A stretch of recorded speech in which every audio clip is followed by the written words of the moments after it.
Toi, il n'y a qu'un seul truc qui est relou tous les matins. C'est ranger tout le bordel dans ta tente alors que tu peux pas te lever. C'est vraiment le seul truc qui me saoule.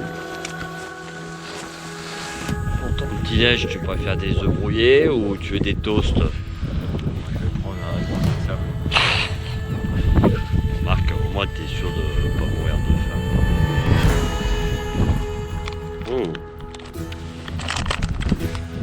C'est bon. C'est la dernière. Non merde, c'est la dernière.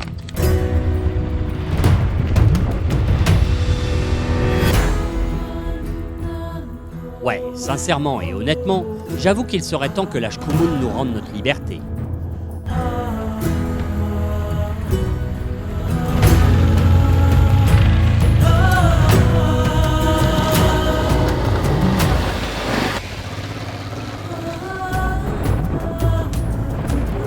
Liberté en direction de Ben Amira, plus grand monolithe africain et troisième au monde.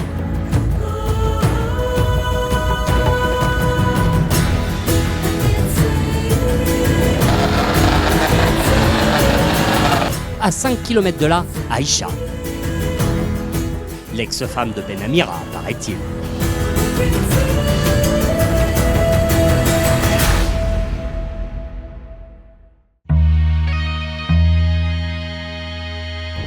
Nous prenons aussi la liberté de passer à gauche de la voie de chemin de fer, côté Front Polisario.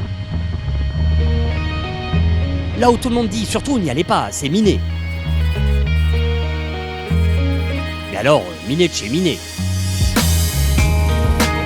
Je sais, c'est pas bien, mais c'était juste sublime. La piste s'ouvre sur une immense plaine entourée de montagnes avec à leurs pieds des dunes ocre qui semblent leur faire allégeance. Biblique. Tiens, si j'avais dû écrire une scène de la vie de Jésus, j'aurais commencé par planter ce décor.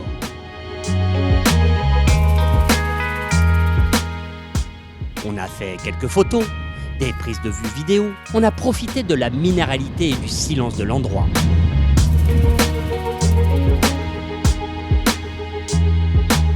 On s'est même roulé dans le sable. Enculé. Faut pas couper. Faut pas couper. Si tu coupes, tu creuses.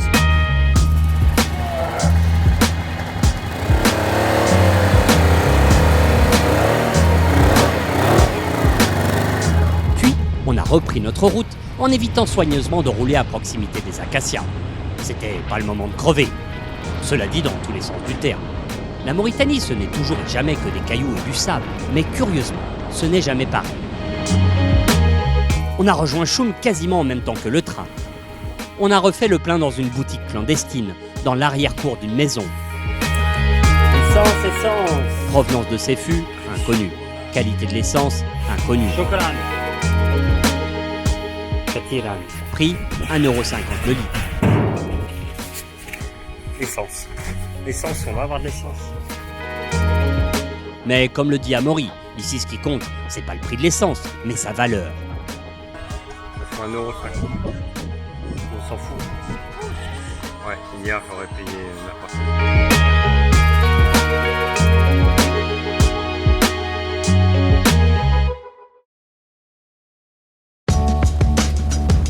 On a pris la direction de Chinguetti, sur une piste roulante et rectiligne où on avait perdu l'habitude.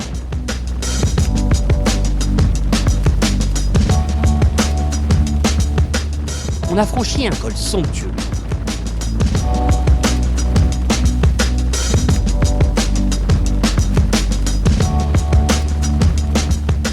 Et attaqué une interminable piste de tôle ondulée.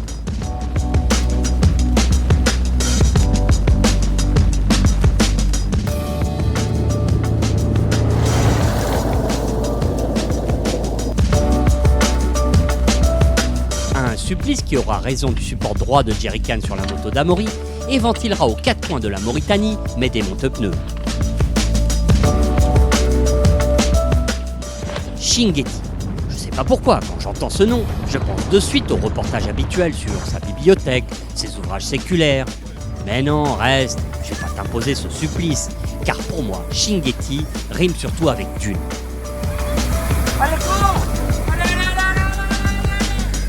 D'ailleurs, la sortie de la ville est carrément très rock. Allez, vas-y. Mangés par les sables, chaque ruelle étroite débouche sur des montagnes de dunes molles qu'il nous est impossible de franchir sans élan. On tourne, on vire, on insiste pour enfin trouver la solution. C'est une espèce de piste, hein. Ouais, Ok, là, hein. allez. L'immensité de l'aire de Chinguetti s'ouvre enfin à nous. Des dunes majestueuses à perte de vue.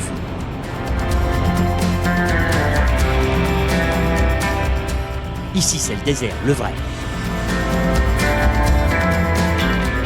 Pour une fois, on s'est dit que ça serait cool d'installer notre campement avant la nuit.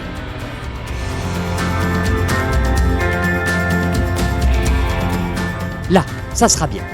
Entre quelques herbes à chameau, un acacia sculpté par le vent et le soleil qui tire sa révérence. On dirait un tableau de maître. Aucun peintre n'a d'ailleurs jamais réalisé de fragonard représentant naïvement deux transalpes et deux connards campant dans les dunes de Chinguetti. Voilà, c'est la destination finale de campement pour ce soir au milieu des dunes de Chinguetti. C'est beau, hein. Tu vois, on avait même fini par oublier quel jour nous étions. Mais notre timing étant serré, on a quand même réuni l'état-major. Ok, on fait ça. Et on revient à Chamy. Faudra faire le pas. On remonte plus haut. C'est 20h, installation du campement, chef.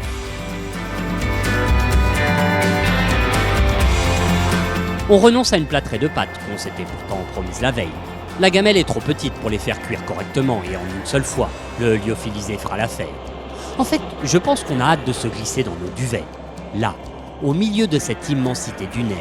Que dis-je, lunaire. Putain, que c'était bon ce nulle part.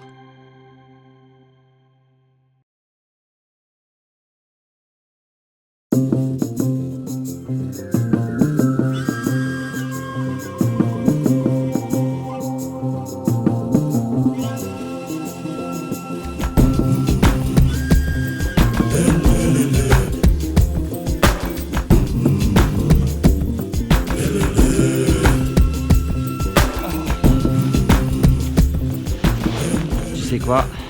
On se gèle, mais alors comme t'imagines même pas. Le sable est congelé, il fait super froid et en fait c'est à cette heure-là, aïe, je viens de me piquer, me faire piquer au pied, qu'on devrait aller rouler parce que le sable il est super porteur, mais bon, c'est pas à cette heure-là qu'on va rouler. C'est beau non? Je te fais faire un tour.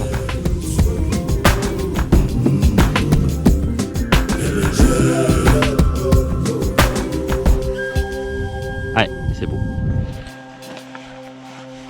Une serviette pour se laver les cheveux aussi. Ouais, va loin, hein.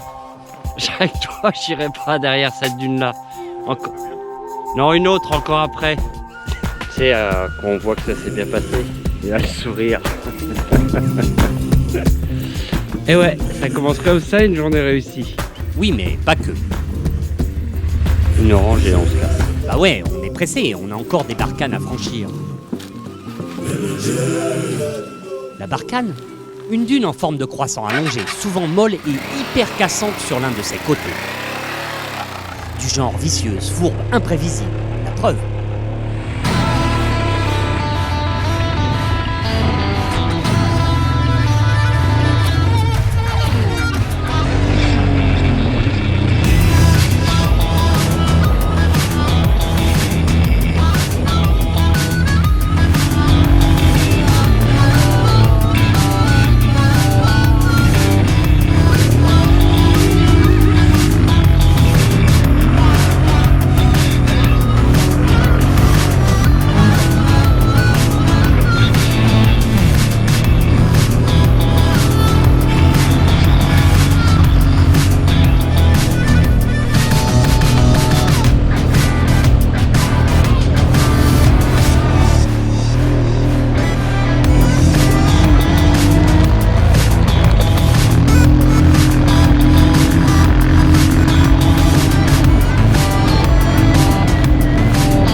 suis sonné.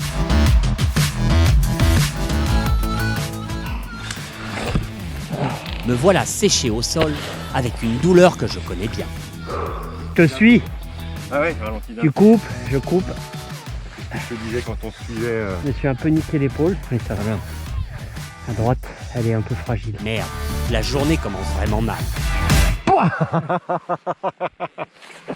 Au moment où t'as voulu me doubler, hein. Non, mais imagine que ça arrive, que je veuille le doubler. Enculé. Comment je vais faire, moi, maintenant, avec une épaule dans le sac? D'autant que les motos ne veulent plus avancer, problème de filtre à air à nouveau. Hein? Prends pas de tour. T'as pas aimé, hein? Hein? Ah bah. La même que tout à l'heure. Hein. Ah ouais? Ouais. Non mais puissance. Là, ça devient carrément le bac à sable de la récré. Attention. Bon. Tu la sors, tu la sors. Ouais, vas-y.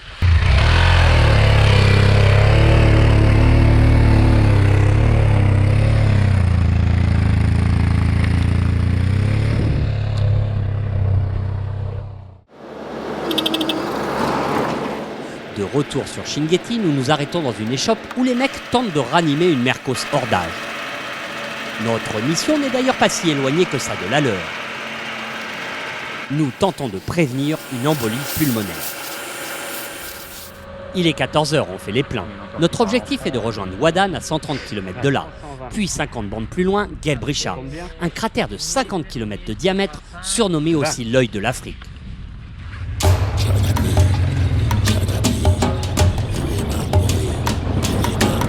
On a alterné le sable, gamelle,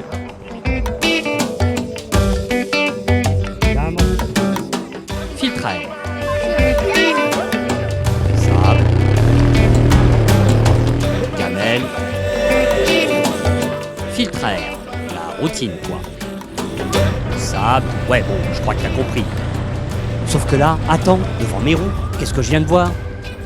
Un truc qui ressemble à une pince multiprise. J'ai rêvé ou quoi?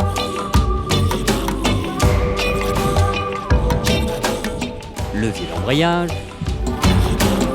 chaussettes de filtre à air, pince multiprise, bouchon de radiateur, levier de frein, truc qui sert à rien mais qui pollue le désert, pâte à joint, levier. Amaury en avait semé sur des kilomètres.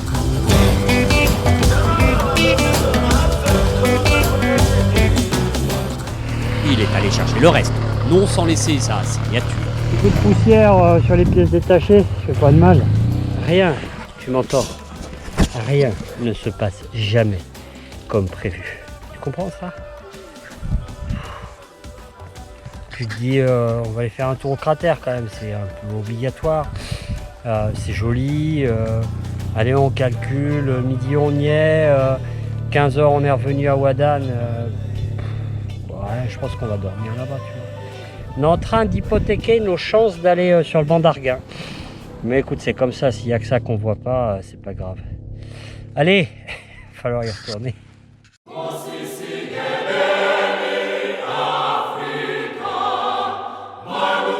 On a repris notre route.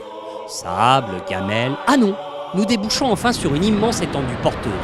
Le cratère ne peut être loin.